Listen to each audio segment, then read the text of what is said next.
All right, the finals. Yeah, we're going to play first. And this hand looks just sweet. Yeah, this hand is awesome.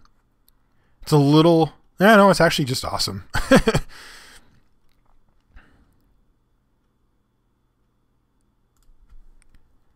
Yeah, we get to get all our colors here.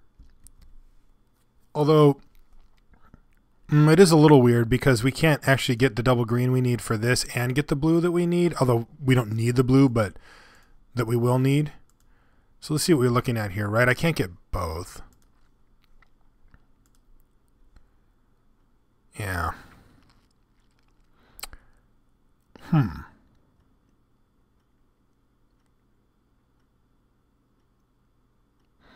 Yeah, I guess I just have to get a forest. I don't love that feeling, but I don't want to not... I want to hit Dead Birch Goliath on turn 4, like...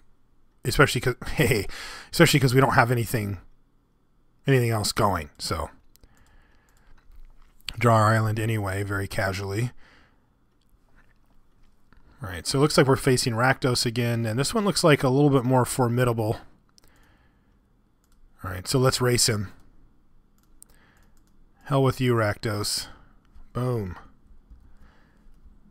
This thing hits a lot harder than this thing, and we have a chump block in the bag here as well.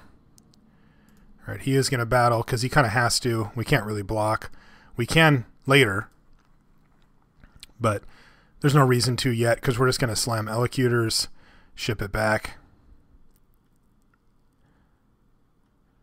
Oh yeah, we're racing, buddy.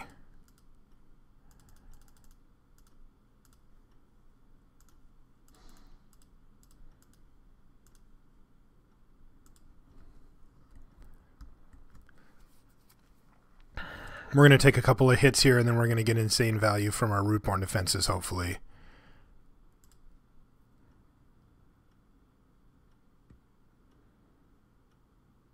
We can also just turtle up and try to go the Elocutors route, depending on what he plays here, really.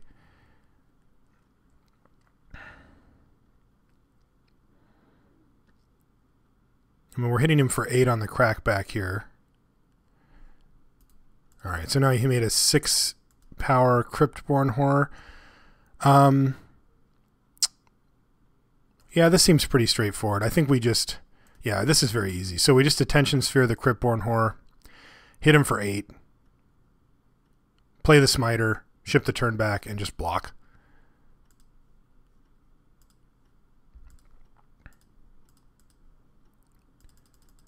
This is a 2-turn clock that we have him on here, and we've got 2 blockers up, so we should be fine.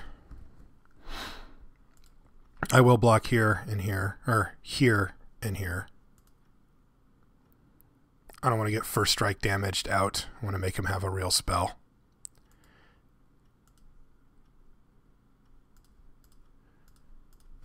Block, block. Don't really care if he has anything. We've got lethal. We've got Rootborn defenses on the untap. If we hit a land, we can go Indrik and Rootborn. Yeah, he just...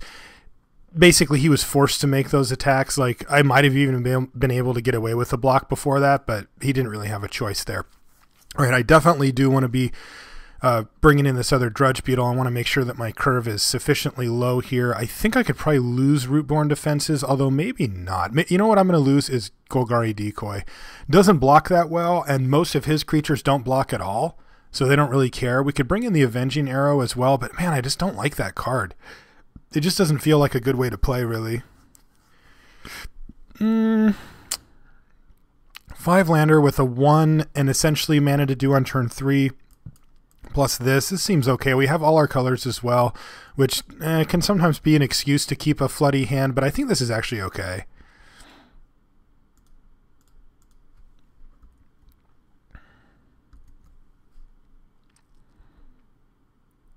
Alright, now we're doing it.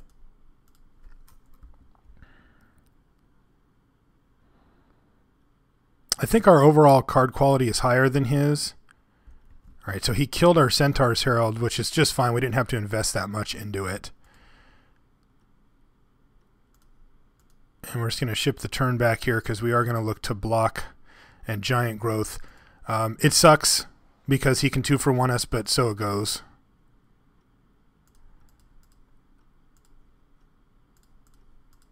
We still get the block in no matter what.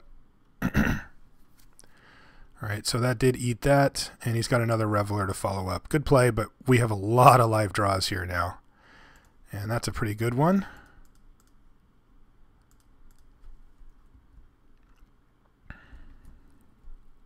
It blanks a lot of what he's trying to do, and we're actually just ahead in the race at this point.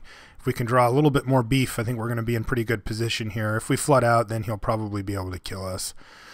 Something like Traitorous Instinct can eventually get us. Cryptborn Horror for 3, sure, and that is exactly what we wanted to see. And I think I'm just going to go big here. Makes a 5/5. If we do it on the Drudge Beetle, it's a 4/4 that can block and can attack as well, though.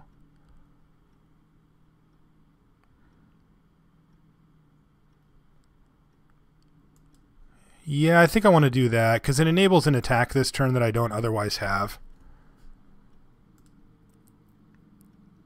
And it still blocks just fine, both of these creatures.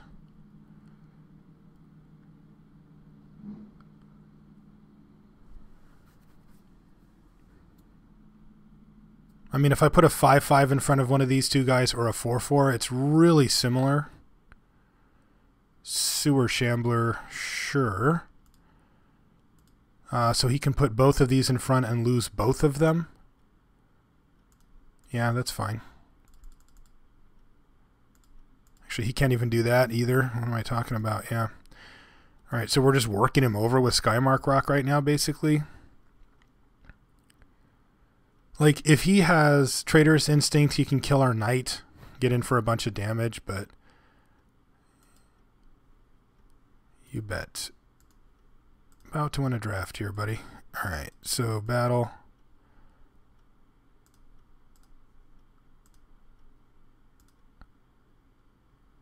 Yeah, that was a mistake. I should have attacked with this. He has to block. That was a little silly of me.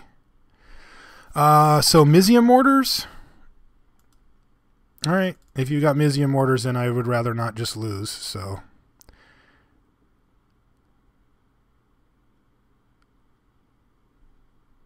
Impact target himself. All right, so it looks like he decided to go out in style there. All right, so that was it. I liked our deck quite a bit. It seemed to perform well. Had a nice mix of creatures, and the mana seemed to work fairly well.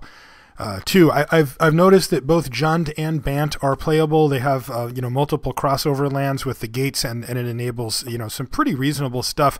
Now we faced a Rakdos deck that was really a decent one in the last round there, at least potentially powerful. We faced one in the second last round that was a much different take on it, and I'm not really sure what the rest of his deck looked like, so we can't tell. He might have had like a Pack Rat and a Mizium Mortars, who the hell knows. But a potently quick Rakdos deck can certainly take care of these 3-color decks if they don't hit their mana. So that is one concern. Otherwise, your deck is usually more powerful than a lot of the 2-color decks. So it's definitely worth considering. All right. Thanks, guys, for hanging out. If you want to send me an email, limitedresourcespodcast@gmail.com. If you would like to follow me on Twitter, you can do so at Marshall_LR. And if you want to join the clan like you saw a couple people do here, just send me a message. You saw them do it. Just say, hey, I'd like a clan invite, and I'll get you an invite next time I'm on Magic Online. I'm doing coverage this weekend in Charleston for the GP, so you can check that out at twitch.tv. Or on the mothership at Daily MTG if you like watching it. And this week it's standard, so yeah, if you like Constructed, come check it out. Otherwise, guys, again, thanks for watching. Always appreciate it. We'll see you next week.